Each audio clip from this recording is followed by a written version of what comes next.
Inflation in Canada has skyrocketed to a multi-decade high, thereby putting many households in a tough spot money-wise.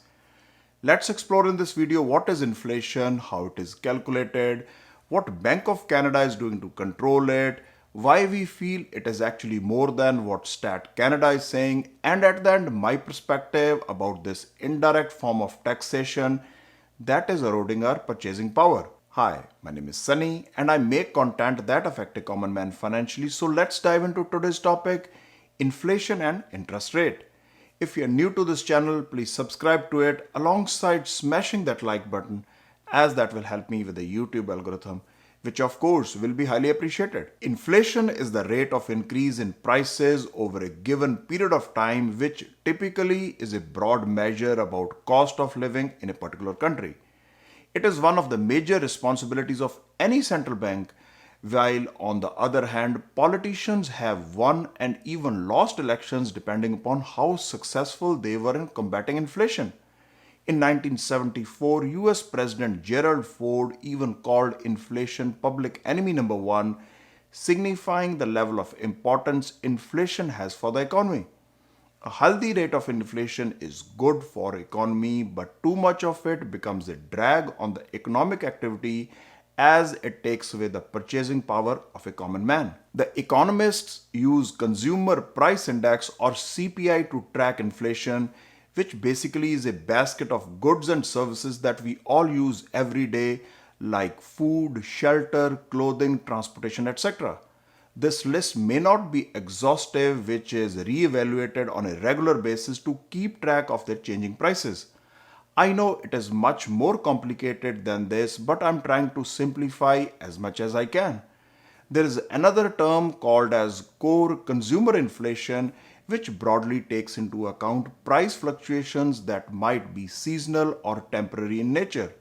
When economists put all this huge amount of data together, then percentage change in price corresponding to its past in broad terms is what we know as rate of inflation. According to Stats Canada, consumer prices have increased by 6.8% year over year in April, where food and shelter contributed the most.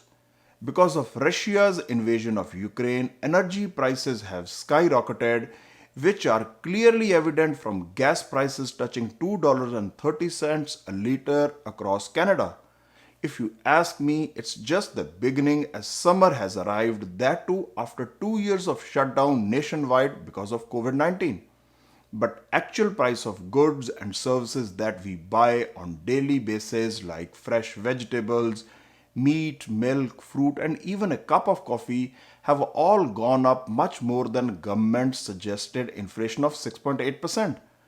Most of things that we need are transported across the nation whose prices have gone through the roof because of higher gas prices, and finally the ultra unaffordable real estate has put enormous pressure on financial situation of people. Bank of Canada has numerous tools in its arsenal to lower this stubborn inflation, where increasing interest rates is one of them.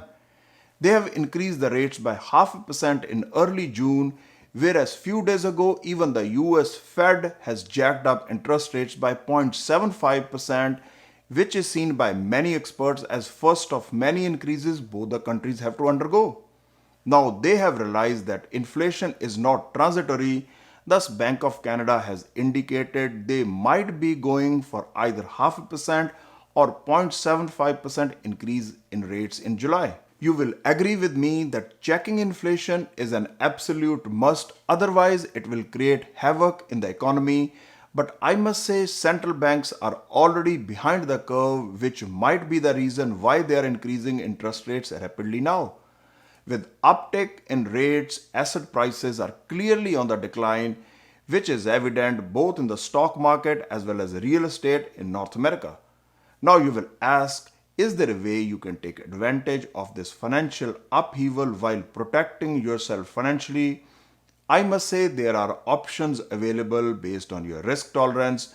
So do your homework, make a financial roadmap, and most important, act on it. We all love real estate, but increasing interest rates have put downward pressure on their prices, hence it has become a buyer's market now. Since the central bank has to make many more interest rate hikes in the future, so I would wait till they are done, which could be close to early next year.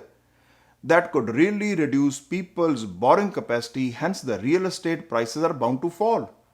Remember the golden rule of investing: be greedy when everybody is fearful, so why buy now as downward trend has just started? Therefore, wait and watch could be a smart strategy for me. I hope it makes sense, as I'm just a random guy on YouTube having an opinion and not even a financial advisor. So please consult one before investing. If you have found value in the content that I make, please help me and my channel by liking, sharing, and subscribing to it. Thanks for watching and see you in the next one.